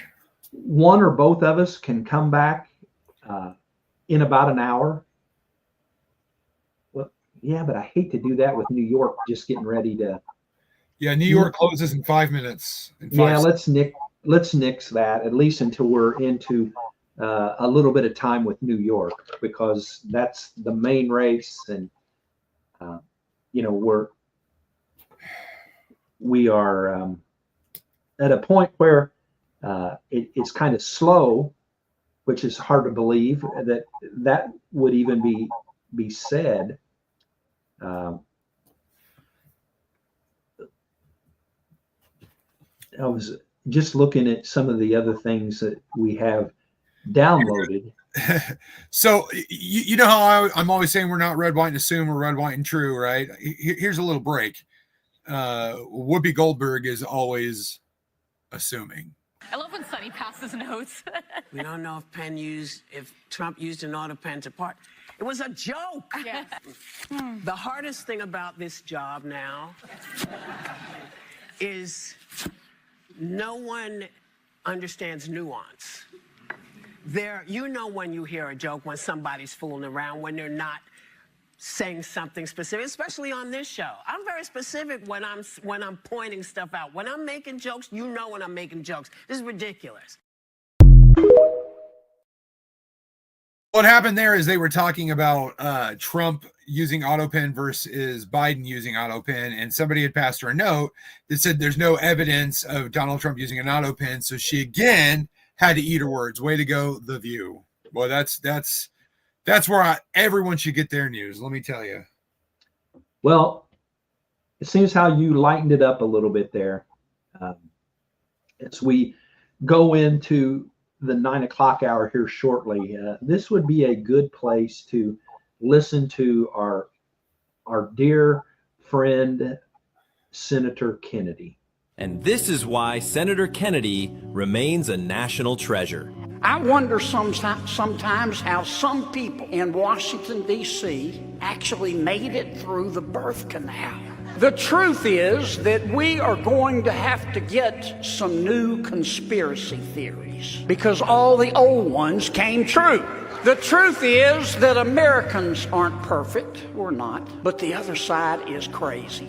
Now, Americans do not deserve to be governed by deeply weird, nauseously woke people who hate George Washington, Thomas Jefferson, Abraham Lincoln, Dr. Zeus, and Mr. Potato Head, who hyperventilate on their yoga mats if you use the wrong pronoun, who think kids should be able to change their gender at recess, who carry around Ziploc bags of kale to give them energy, and who think they are better than us. By the way, to me, kale tastes like I'd rather be fat. Absolutely. Kale tastes like I would rather be fat. Well, that's assuming that kale has taste. Pretty much. Yeah. So 8:58 here on Eastern time. You know, it's kind of funny. We're almost not quite halfway across the United States from the East Coast going west. So, you know, it would be legitimate to say we're in Eastern time, but yeah, we're not on the East Coast. So we ain't on the Eastern East time. Oh, thank the Lord for that. Yeah. Right. East Yeah. Coast. I don't know what I do living in a blue state. I don't know if I could handle it. Yeah. I lived in Illinois for a little less than 2 years. And the strange thing about living in Illinois is that it's a Democrat-controlled state because Chicago is so large and East St. Louis, Illinois is so large that if you were to look at a county by county map in that state, a huge part of the state would be red. It's just that those two cities that are blue is such a large percentage of the population. Where I was, just outside of between Peoria and Bloomington, Illinois, in a town called Eureka, which is famous for, that's where Ronald Reagan went to college, in Eureka, Illinois. But very conservative area. And to hear that in Illinois in the same breath, most people wouldn't realize that a large part of Illinois is conservative.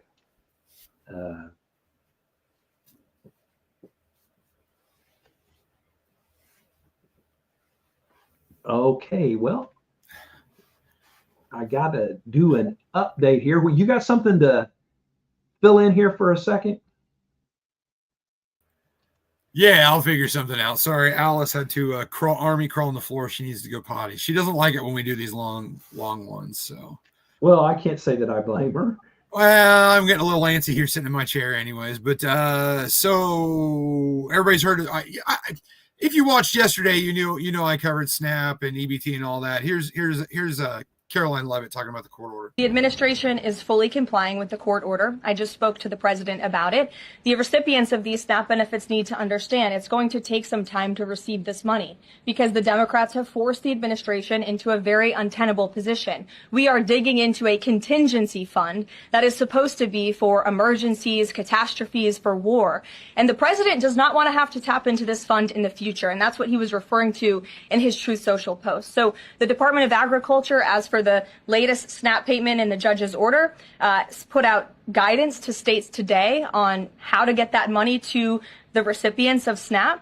But it's going to take some time. The best way to get the full amount of SNAP benefits to those beneficiaries is for Democrats to reopen the government. So to anyone who is a SNAP beneficiary at home who needs that assistance, and the president was just saying, this is for people who are truly needy, who need food, who need this assistance from the United States government. Democrats are holding it up and making it difficult for the administration to get those payments out the door. So if you are at home and you want your SNAP benefits, call the Democrats and tell them to reopen the government.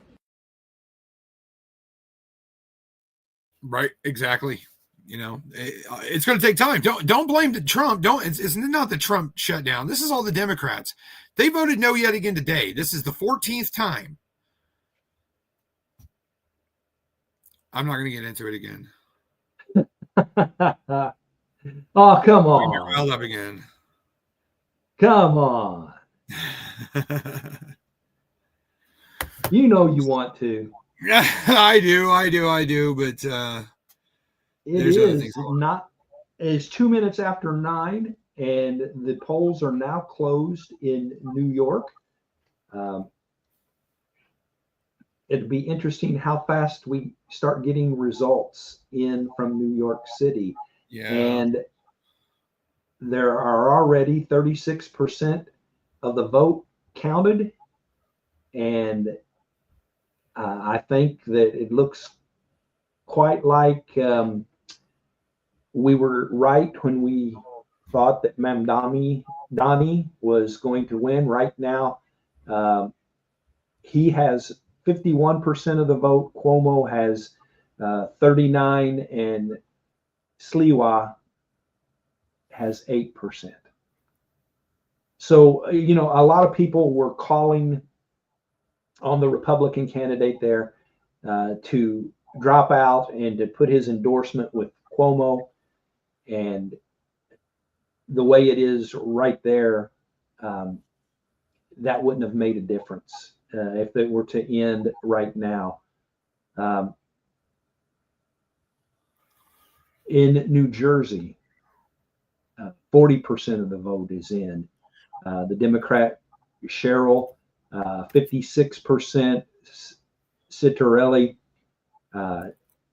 is at 42. Ronnie, it's not looking really good for the Republicans tonight. No, it looks like a big L for every Republican. I mean, what did we use a year ago to track election results? Because right now I can't. I don't remember. We used something and it was great. But I've switched computers since then, and this one, it works better, but it's not giving me like live election.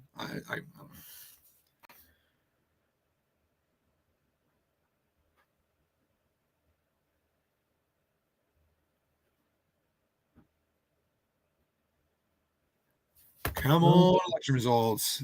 Right now, it looks like Zoran Mamdani has a 96% chance to win.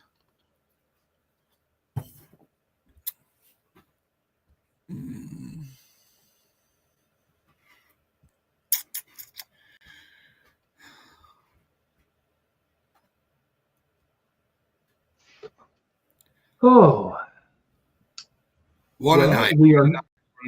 We are not as excited tonight as we were a year ago. Well, a year ago, our guy won. It was a big night for Republicans. Today is not. Projected winner Zorhan Mamdani. Unfortunately, and I believe I took that video away, but I don't know. Well, but let's also put things in perspective, Ronnie. This year's election was an extremely minor election. Yeah. We're talking about 2 governor races. We're not talking about, half of the country. We're talking about mayors, and, obviously the mayor of New York is very powerful. But let me ask this. If you're out there listening, do you know the current mayor of New York City? No, I honestly don't. Last name is Adams. And he just dropped out of the race just a couple of weeks ago. He was running as an independent as well, because both Adams and Cuomo lost to Mamdani in the primaries. So the point is that while the Republicans are taking a whooping tonight, it's not anywhere near the magnitude of a midterm election, which is next year, or a presidential election year. The liberals will, they're going to act like they've got a new mandate, but they don't. Just because 2 out of 50 governors that are Democrats right now remain Democrats, I want us to just be realistic on this. We wanted big things to happen for Republicans in those 2 states, but it was more of a, I don't know, to say name wouldn't be real. What you got? Mamdani, 51.7%. Andrew Cuomo, 39.8%. Curtis Sliwa, 8%. Eric Adams, 0.2%. James Walden, 0.1%. Irene Estrada, 0.1%. And Joseph Hernandez, 0%.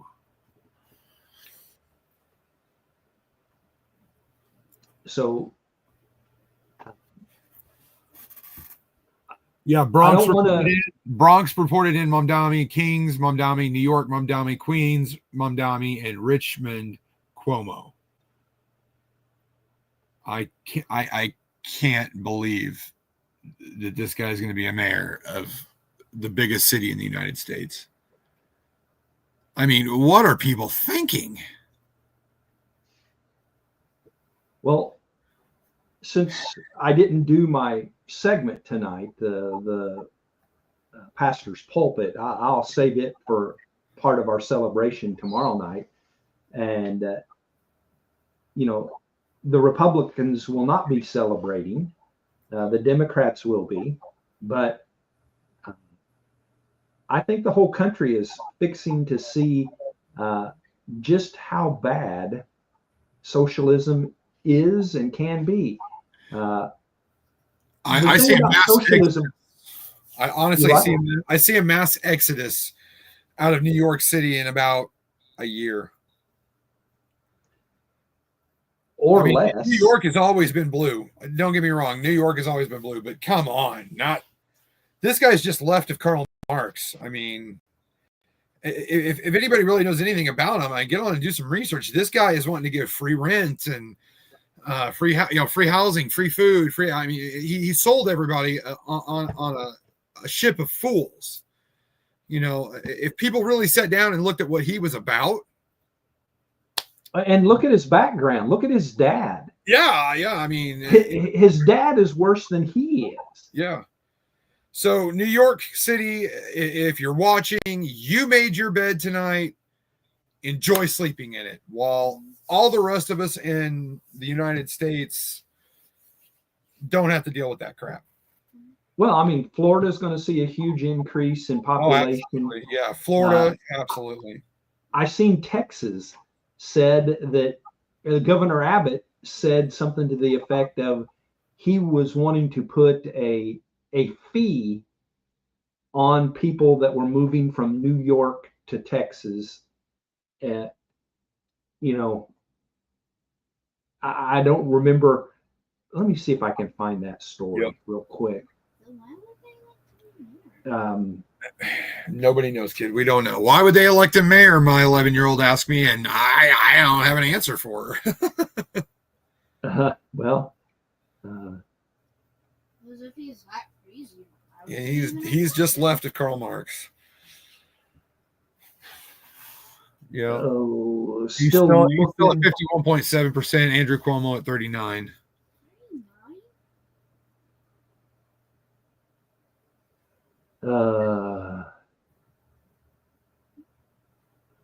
Well, we'll see about covering that story. Governor Abbott, there it is.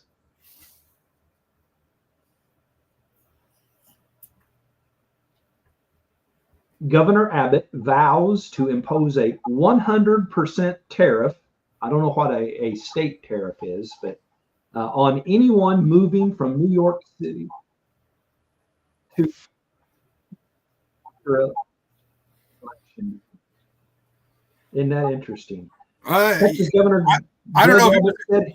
I don't know if it was for everybody else, but you were cutting in and out when you said that. So okay, well, Texas Governor Greg Abbott said he will impose a steep tariff on New Yorkers moving to his state after voting on Election Day ends.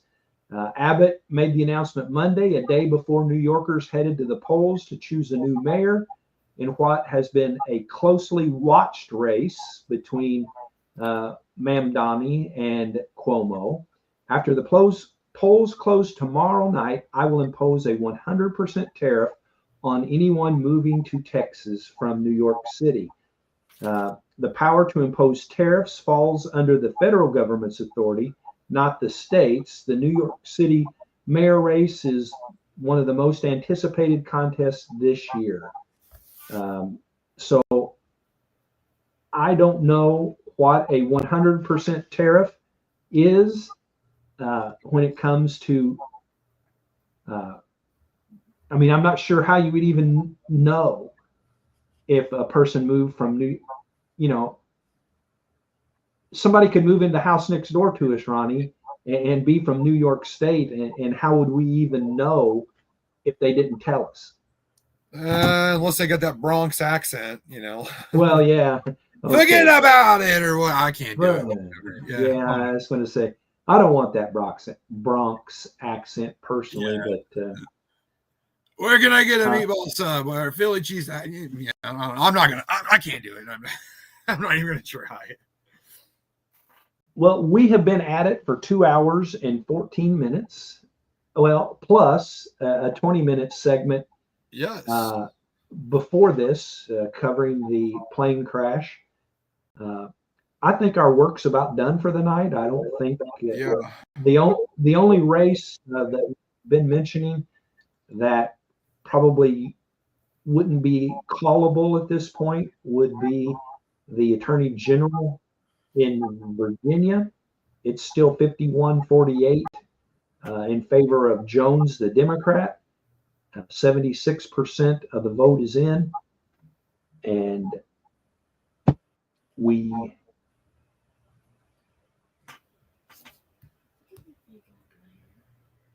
I was looking at a couple other things down the list. Ronnie, why don't you say a prayer as we close, and then we'll say our good nights. All right, I can do that. Dear Heavenly Father, we come to you tonight with the tragedy going on in Louisville, Kentucky. We know for sure 3 people have died and 11 people are injured, and at least 2 are missing. Lord, it's going to be a crazy night for first responders, families, Louisville, Kentucky in general. Please be with everyone down there. I say down there because they're south of us. All of Louisville, Kentucky is going to be affected by this. And Lord, these election results didn't come out the way we wanted them. It happens. You win some, you lose some. We get that. None of us like the guy they elected for mayor in New York. It is what it is. Please keep them, safe. Please don't let this guy turn out to be as bad as he says he's been. It is what it is, Lord. It's all your plan. We don't understand it. We just got to sit back and ride the ride. That's something that we all forget. Lord, thank you for all our blessings and everything. And in your name we pray. Amen. Amen. We'll have to catch our breaths here, right? Because we're going to turn around and be back tomorrow. And so before we close, the plan for going forward tomorrow, we will actually be having a celebration, our 1-year anniversary. We'll be going and playing some things from the past year that we have done and covered. We'll look at many of the main stories from the last year, and we'll just celebrate 1 year with Red, White, and True with Ed and Ronnie. Next week, Monday and Wednesday will be new nights for us. We did it this week for the first time, but boy, it's kind of a weird week in that we had an election and breaking news. Well, we started to, but then we realized Spunky's dumb. Sorry about that. We realized that it's our anniversary. So, so next week, Monday, Ronnie will kind of take the reins. I'll be on here with him, but I'll kind of do the producer job in the background. And last night I jumped in some and got a little bit to say. On next Wednesday, I'll take the reins and Ronnie will be the producer. And I promise you, I'll be calling him in with his opinion on many of the things that we'll go over.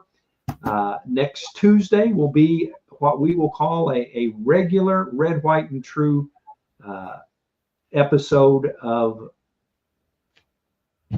what we do. And if you don't know what we do, come and find out. Come and find out. So say goodnight, Ronnie.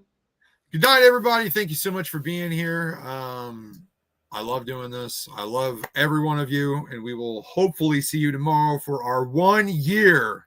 Can you believe we've been doing this for 1 year? I can't. It feels like we just started yesterday. It does, doesn't it?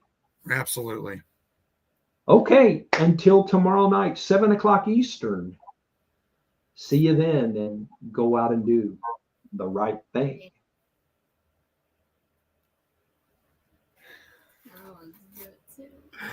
Thank you for joining us for today's live stream.